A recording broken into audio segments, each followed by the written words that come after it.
Marcos Kapitulo 5. Giayo ang giyawaan nga girasenhon. Ug unya nahiabot sila sa pikas nga daplin sa lanaw, saka yutaan sa mga girasenhon. 2. Ug sa paghikawas niya sa sakayan, isugat siya sa usa ka tawo nga gikan sa mga lubong. Kini siya may mahugaw nga espiritu. 3.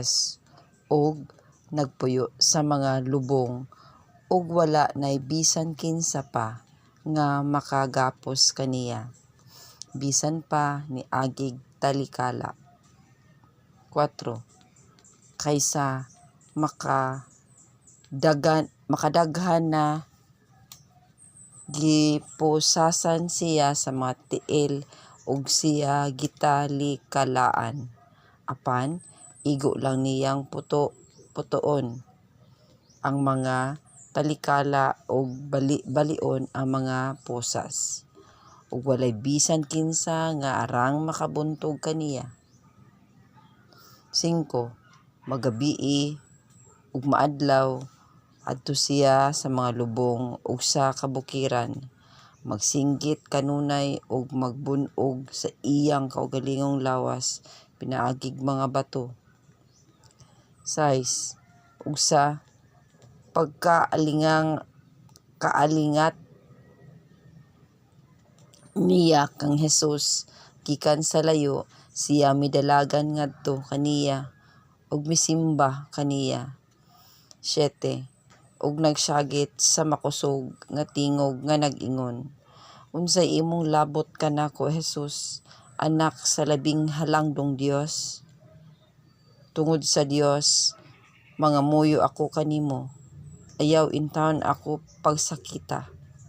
8. Kay si Hesus nakaingon man ugod kaniya, "Gumula ka sa tawo, ikaw espiritu nga mahugaw." 9.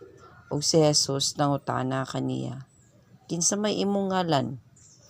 Ug siya mitubag nga nag-ingon, "Ang akong ngalan mao si Legion, kay daghan man kami." 10. Ug nangamuyo siya pag-ayo kaniya nga unta dili niya pag-abugon sila sa gawas niadtong yutaa. 11. Ug ditoy usa ka dakong panon sa mga baboy nga nanag-ungad diha sa bakilid. 12. Ug kaniya nangamuyo ang mga espiritu nga nag-ingon, "Paadtoa kami ni anang mga baboy ug pasudla kami kanila." 3.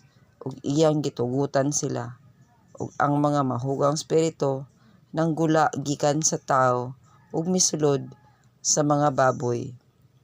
Ug ang panon nga may gidaghanon nga mga 2,000 mihaguros pagdulhog sa pangpang ngadto sa lanaw ug nangalumos sila diha sa lanaw. 14.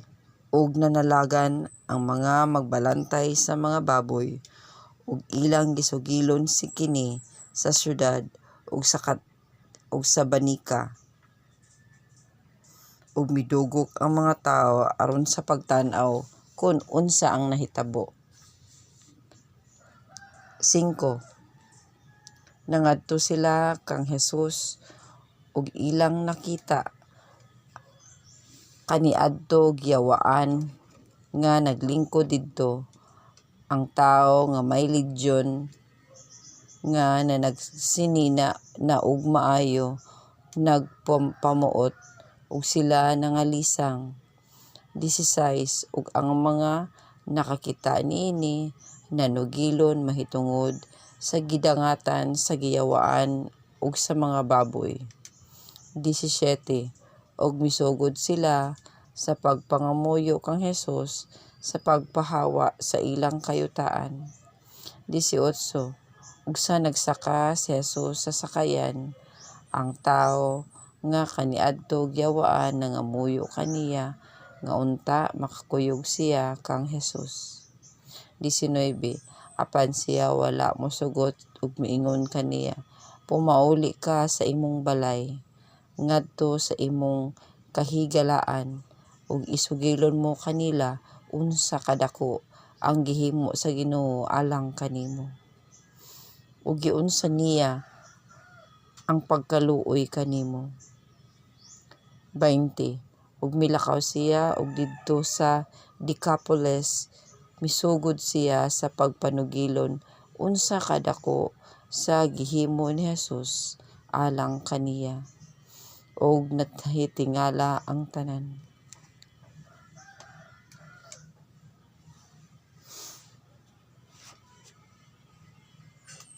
Ang babaeng anak ni Jairo ug ang babae nga mihikap sa sapot ni Jesus. 21.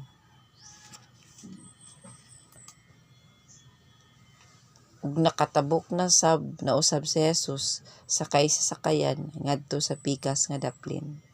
Midugok ngadto kaniya ang usa kadakong panon sa katawhan ug siya diha sa baybayon sa lanaw. 22. Ug miabot ang usa sa mga punuan sa sinagoga nga ginganlan si Jairo. Ug sa iyang pagkakita kang Jesus, mihapa siya sa tiilan niya.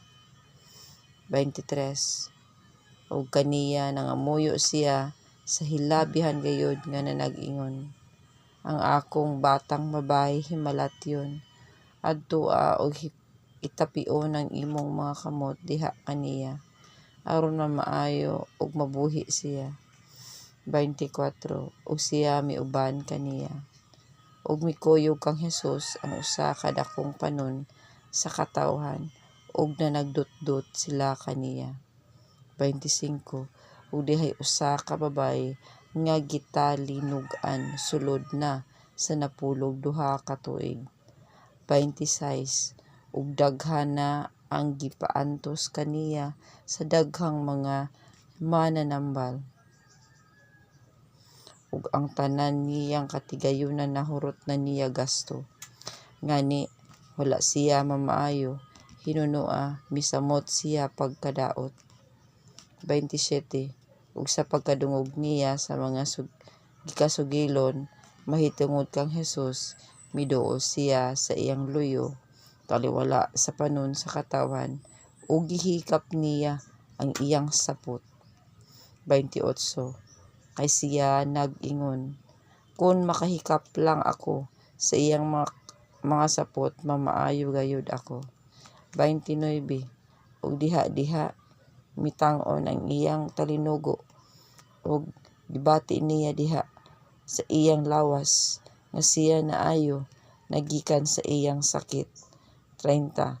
Og si Jesus sa nailhan niya sulod sa iyang kaugalingon nga may gahom nga migula gikan kaniya, diha miliso taliwala sa panon sa katawhan ug miingon, kinsabay mihikap sa akong mga sapot.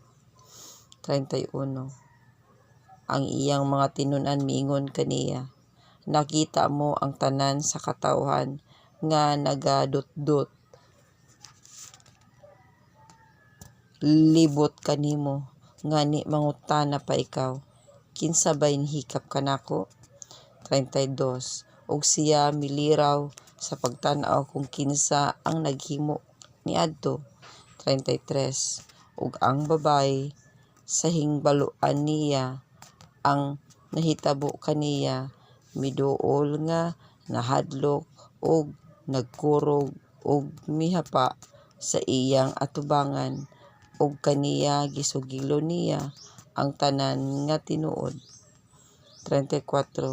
Ug si Jesus mingon kaniya, anak, ang imong pagsalig nakapaayo kanimo, lumakaw ka na ka nga malinawon ug magmaayo kag gikan sa imong sakit. 35. Ug samtang nagsulti pa siya, dihay nangalabot nangabot gikan sa balay sa punuan sa sinagoga. Nga nanag-ingon, ang imong anak patay na. Nganong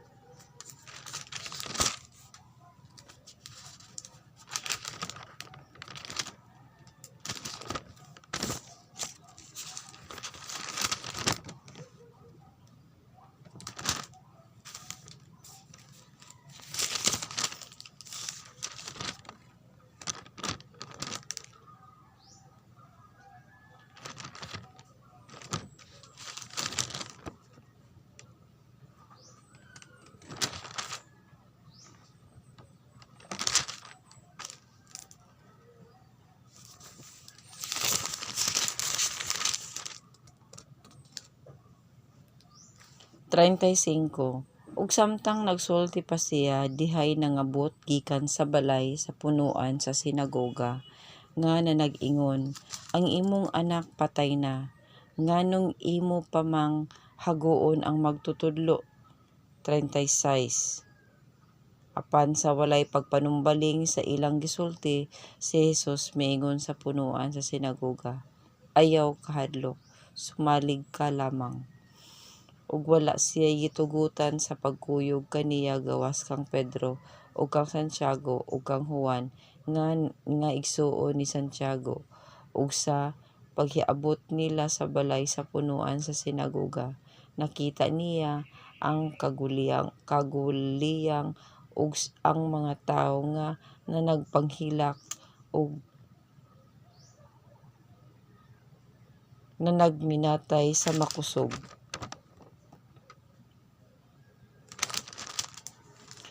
Nagminatay sa makusog. 39. Ug sa paghisulod na niya siya mingon kanila, ngano bang nagakaguliyang man kamo ug nagapanghilak? Ang bata wala mamatay kundili nagakatulog. 40. Ug ilang gipanagkataw-an siya, apan iyang gipaguwa silang tanan. Ug iyang gidala uban kaniya ang amahan ug inahan sa bata ug ang mga kakuyog niya ug misulod siya sa dapit diin didto ang bata. 41. Ug iyang gigunitan siya sa kamot ug miingon kaniya, Talita kumi, nga sa ato pa, Inday, magaingon ako kanimo, bumangon ka. 42. Diha mibangon ang bata ug naglakaw, kay siya napulog duha naman katuig ang edad. Ug diha giabot silang dakong kahibulong ug gibauran sila ni Jesus sa mahigpit gayud nga kinahanglan walay bisan usa nga mahibalo niini, ug iyang gisugo sila sa paghatag og makaon ngadto sa bata.